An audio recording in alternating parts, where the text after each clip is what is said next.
Hi, in this video, we're going to take a look at the native VLAN and limiting VLANs on trunks. So we do on S1 show interfaces trunk. And as we can see, we're trunking on FA01, 802.1Q is our trunking protocol. And the native VLAN is VLAN 1. And by default, all VLANs are allowed on the trunk. Okay, we look at S2. I don't know if you saw the change there, but we're now on S2. And same thing, native VLAN, VLAN 1. And again, that's the default. And the other default is all VLANs are allowed on the trunk.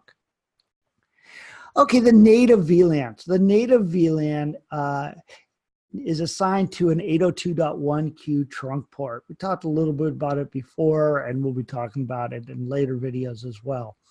Incoming traffic can be tagged or untagged. Okay, so the native VLAN is used for any untagged traffic.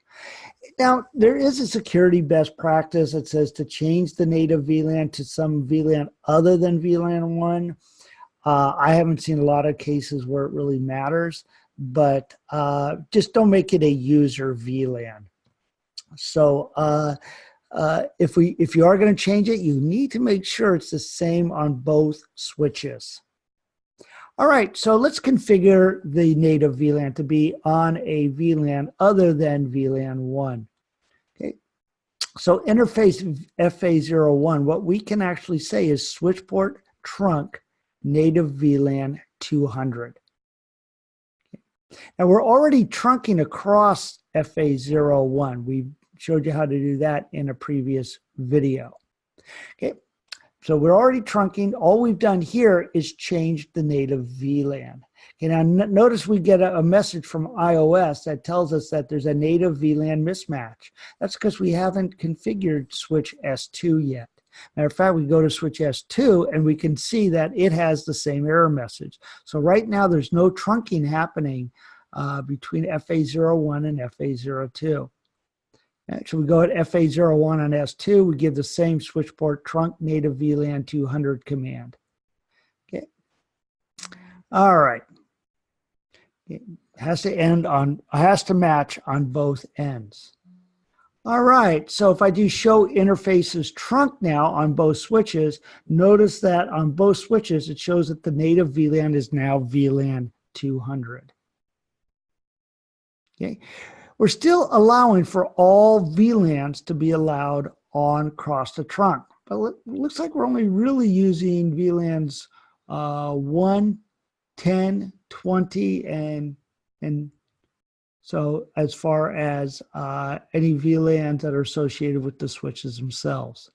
So I could do this on S1, say interface fast Ethernet 01, switch port trunk allowed VLAN 10, 20, 200.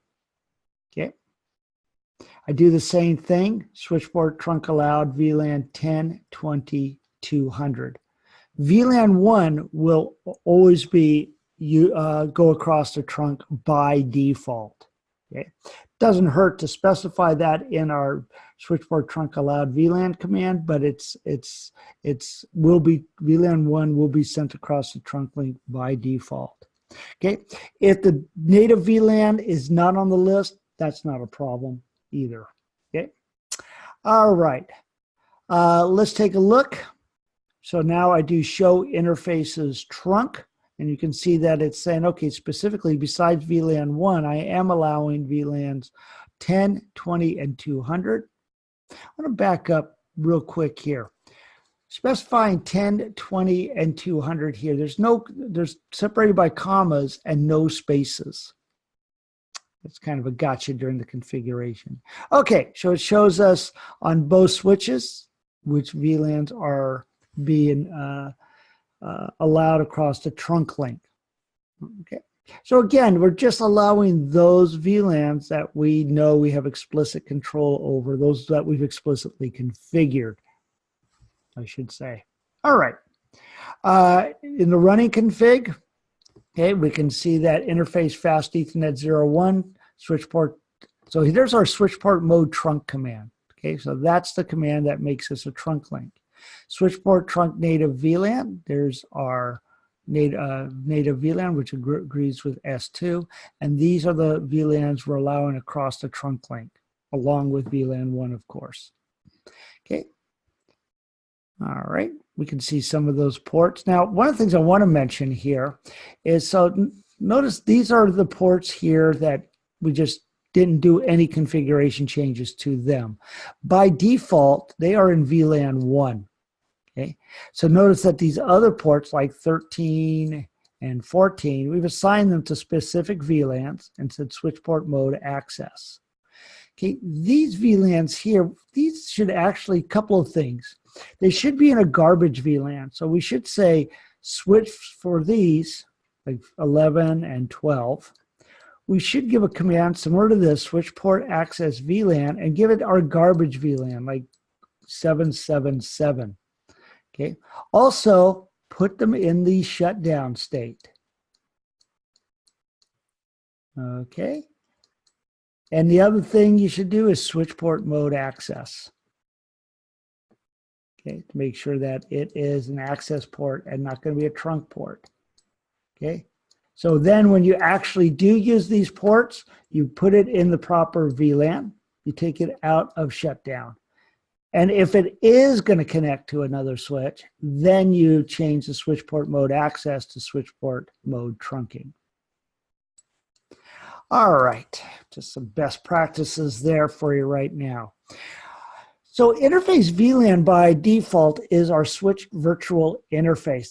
That's what we use to actually SSH into the switch. And there's no IP address associated by default. And it's associated with VLAN 1 by default. Let's change that to VLAN 155. So we're going to say interface VLAN 155. This is going to be our management VLAN. Give it an IPv4 address. And what we should be doing is giving an IPv6 address. Get rid of the, or move towards the IPv6 and away from legacy IPv4.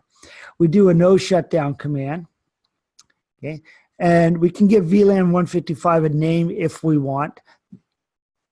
We don't have to, that's optional. We'll call it management. We do similar on S2. Okay. Now, what if I tried to ping from S2, tried to ping the interface on S1? I try and ping this address, but it's failing. Why is it failing? Any idea? Should be able to ping it, right? Remember something that we just did? Let's take a look here. Interface fast Ethernet 01. Okay. We have to allow VLAN 155 across this trunk link. Remember, we were only allowing besides 1, 10, 20, and 200. Let's add 155. Okay, so I do the same thing on S2. Now I can ping. That looks better. Okay, show VLAN. So now you can see, I can see some interesting things. Still have some ports on the old VLAN 1. Probably really need to change that. Put them in the garbage VLAN. We have, there's our VLAN 10 and VLAN 20 user VLANs. There's our management VLAN.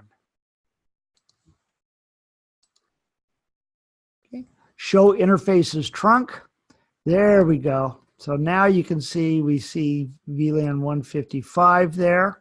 I do show interface VLAN 155, and we can actually see the IPv4 address associated with that switch. No, that is switched virtual interface. That's the address we would use to SSH into the switch, ping it if we just need to make sure that it's reachable. Okay, show interface fast Ethernet 01 switch port command. Okay, we can see that it is trunking. Okay, actually some other information here that we can see that the native VLAN is VLAN 200, and the VLANs that are allowed across the trunk link besides VLAN 1 is 10, 20, 150, and 200. And it is using 802.1q trunk for trunking. All right. And did I show? Yep, showed everything there. That's it for native VLAN and limiting VLANs on trunks.